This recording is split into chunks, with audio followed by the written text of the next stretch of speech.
찬송가 488장 1절과 2절 찬양하면서 새벽기도회 하나님 앞에 올려드리겠습니다. 찬송가 488장 1절과 2절입니다. 이 몸의 소망 무언가 우리 주 예수뿐일세. 우리 주 예수밖에는 믿으리 아주 없도다. 주 나의 반석이시니 그 위에 내가 서리라. 그 위에 내가 서리라.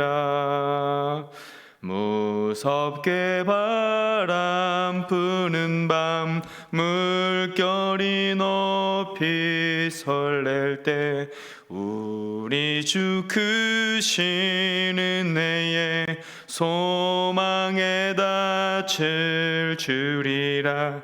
주 나의 반석이시니 그 위에 내가 서리라. 그 위에 내가 서리라. 아멘. 이 시간 하나님께서 우리에게 주신 말씀 시편 43편 1절부터 마지막 5절까지의 말씀입니다. 시편 43편 1절부터 5절까지 봉독해 드리겠습니다. 하나님이여, 나를 판단하시되 경건하지 아니한 나라에 대하여 내 송사를 변호하시며 간사하고 불의한 자에게서 나를 건지소서. 주는 나의 힘이 되신 하나님이시거늘 어찌하여 나를 버리셨나이까? 내가 어찌하여 원수의 억압으로 말미암아 슬프게 다니나이까? 주의 빛과 주의 진리를 보내시어 나를 인도하시고 주의 거룩한 산과 주께서 계시는 곳에 이르게 하소서. 그런즉 내가 하나님의 제단에 나아가 나의 큰 기쁨의 하나님께 이르리이다. 하나님이여, 나의 하나님이여, 내가 수금으로 주를 찬양하리이다. 내 영혼아, 내가 어찌하여 낙심하며 어찌하여 내 속에서 불안해하는가? 너는 하나님께 소망을 두라. 그가 나타나 도우심으로 말미암아 내 하나님을 여전히 찬송하리로다. 아멘. 하나님의 말씀입니다. 오늘 말씀의 제목은 겸손과 회개입니다. 오늘 우리가 함께 읽은 시편 43편은 42편의 역사적인 배경이 동일함을 알 수 있습니다. 시편 42편의 후렴구와도 같은 시편, 오늘 본문의 말씀 43편은 고난과 핍박으로부터 자신을 구원해 줄 것을 요청하는 내용으로 시작해서 하나님께 대한 찬양과 신뢰를 또 올려드림으로 끝을 맺고 있습니다. 이런 말씀 가운데 우리가 주목할 것은 하나님 앞에 선 다윗의 신앙의 태도입니다. 오늘 본문의 말씀을 통해 다윗이 어떠한 모습으로 하나님 앞에 서 있는지 구체적으로 살펴보겠습니다. 먼저 다윗은 하나님 앞에 겸손으로 서 있다라고 성경은 증거합니다. 1절의 말씀입니다. 하나님이여, 나를 판단하시되 경건하지 아니한 나라에 대하여 내 송사를 변호하시며 간사하고 불의한 자에게서 나를 건지소서. 아멘. 다윗은 지금 경건하지 않는 나라 또는 불의한 자에게서 건져달라 이렇게 간구하고 있습니다. 다윗 자신이 직접 그 문제를 해결하는 것이 아니라 하나님께 맡기며 도움을 구하고 있다라는 것에 우리는 집중해야 할 것입니다. 이러한 고백은 다윗의 신앙적인 겸손을 잘 보여주는 말씀입니다. 인간적인 방법과 힘의 논리가 아니라 모든 것을 겸손하게 하나님께 간구하고 있다라는 사실입니다. 다윗의 신앙적인 태도를 볼 때 이러한 그의 모습은 기도의 사람이다라는 것을 우리는 알 수 있습니다. 그렇기 때문에 다윗은 인간관계의 어려움이나 또는 자신에게 닥친 여러 가지 많은 문제들, 내적 고민, 외적 고민들 가운데서도 언제나 하나님의 은혜를 간구한 사실을 우리는 알 수 있습니다. 그렇습니다, 여러분. 이러한 겸손의 모습이 바로 우리 성도가 지녀야 할 신앙의 태도입니다. 하나님 앞에서 겸손으로 서야 하는 신앙의 태도를 끝까지 보여주는 삶이 되어야 할 것을 오늘 성경은 말씀하고 있습니다. 입술의 교만이든지 또는 생각이나 행동의 교만이든지 모든 교만한 모습을 내려놓고 오직 한없는 하나님의 은혜, 구원의 은혜를 받으며 살아가야 할 것입니다. 그런데 우리는 그 은혜대로 살지 못하고 성경에 나오는 이스라엘 백성들처럼 그러한 강박한 모습으로 지낼 때가 많이 있음을 또한 되돌아봅니다. 곧 죽을 것 같아서 주님 구원해 주세요, 도와주세요 하면서 하나님의 은혜를 간구합니다. 이렇게 간구할 때 하나님께서는 긍휼이 많으신 분이시기 때문에 외면하지 않으시고 또 긍휼을 허락하시며 은혜를 부어주십니다. 그러다가 조금 지나서 어려운 일이 닥치면 하나님 어디에 계십니까? 지금 이렇게 힘든 상황인데 왜 보고만 계십니까? 이처럼 하나님을 원망하기도 하고 또는 사사시대처럼 각기 소견에 옳은 대로 살아가기도 합니다. 여러분, 이러한 악순환의 반복을 끊는 방법은 하나님의 은혜를 간구하는 것밖에 없을 것입니다. 다윗처럼 신앙의 겸손의 태도로 하나님 앞에 서서 하나님 은혜를 간구하면서 나의 교만을 내려놓아야 할 것입니다. 여러분, 내가 할 수 있는 힘과 능력이 있다 해도 그것은 하나님이 주신 은혜라는 사실을 잊지 마시기 바랍니다. 예를 들어서 우리가 식사를 합니다. 밥을 먹게 됩니다. 그런데 그 밥을 먹는 것도 내가 하는 것 같지만 하나님께서 은혜 주시기에 우리가 밥을 먹을 수 있다라는 것이죠. 하나님이 은혜를 주시지 않고 건강에 축복을 허락하시지 않으면 숟가락 하나 우리가 들 수 있는 힘이 없다라는 것입니다. 또한 내가 가고 싶은 곳 마음대로 가지만 이 역시 마찬가지로 하나님께서 은혜를 주실 때에 우리가 발걸음을 옮길 수 있다라는 사실입니다. 두 다리에 힘을 주시지 않고 건강을 허락하시지 않는다면 우리는 결코 내가 가고 싶은 곳 한 걸음도 움직이지 못할 것입니다. 아무리 사소한 일이라 할지라도 하나님의 은혜가 아니면 아무것도 할 수 없는 연약한 그러한 존재임을 우리는 기억해야 할 것입니다. 이렇게 생각한다면 우리는 겸손할 수밖에 없죠. 어떻게 교만할 수가 있겠습니까? 여러분, 모든 일에 하나님의 은혜를 간구하면서 하나님 앞에 겸손하게 세워지는 저와 여러분이 되시기 바랍니다. 두 번째로 다윗은 하나님 앞에 회개하며 서 있다라고 성경은 증거합니다. 2절 말씀입니다. 주는 나의 힘이 되신 하나님이시거늘 어찌하여 나를 버리셨나이까? 내가 어찌하여 원수의 억압으로 말미암아 슬프게 다니나이까? 아멘. 이 말씀은 단순한 다윗의 탄원이라기보다는 자신이 처한 상황을, 현실을 하나님 앞에 낱낱이 고백하고 있는 것입니다. 즉 하나님께서 자기의 힘이 되어 주시고 온전한 방패가 되어 주심에도 불구하고 현재의 모습은 그렇지 않다라는 것이죠. 원수의 압제들 가운데에 슬픔 가운데 거하는 신세다라는 것을 고백하고 있습니다.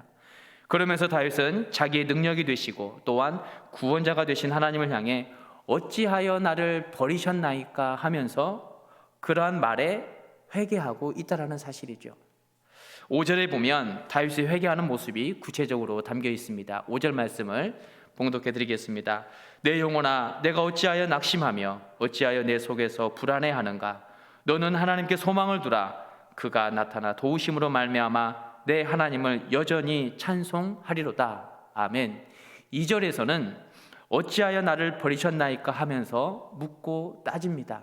불평합니다. 그러나 5절에서는 그 묻고 따지는 태도가 겸손의 태도, 회개의 모습으로 변하고 있는 것을 알 수 있습니다. 5절에 내 영혼아, 내가 어찌하여 낙심하며 어찌하여 내 속에서 불안해하는가? 너는 하나님께 소망을 두라. 이 말씀은 하나님을 향한 불만과 원망을 내려놓고 소망의 하나님을 바라볼 것을 말씀하는 의미입니다. 지금의 삶이 힘들고 어려울 때 하나님 왜 나를 버리셨습니까? 왜 기도 가운데 응답해 주시지 않습니까? 이렇게 묻고 따지는 것이 아니라 불안해하지 않고 하나님께 소망을 두며 하나님만 바라보라. 그렇다면 하나님께서 도울 것이다. 이러한 모습으로 나아가야 함을 선포하고 있습니다. 여러분, 우리가 알고 있는 대로 회개는 돌아서는 것입니다. 원망에서 돌아서는 것이고요, 질투와 시기에서 돌아서고 믿음 없는 나의 모습과 삶에서 돌아서서 주님을 바라보고 은혜를 사모하는 것이 바로 회개입니다. 그래서 회개할 때 하나님의 도우심이 임하게 되는 것을 우리는 알 수 있습니다. 회개할 때 불안과 두려움이 사라지고 소망의 하나님을 바라볼 수 있게 되는 것입니다. 여러분, 회개하는 데에 게으르지 마시기 바랍니다.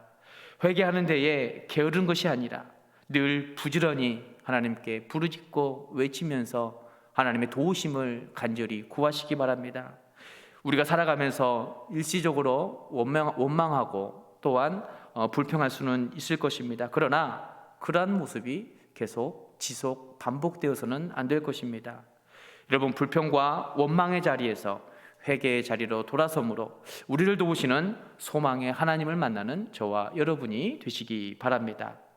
다윗은 겸손한 회개를 통해 깊은 고통과 슬픔에서 드디어 하나님의 인도하심을 경험하게 됩니다.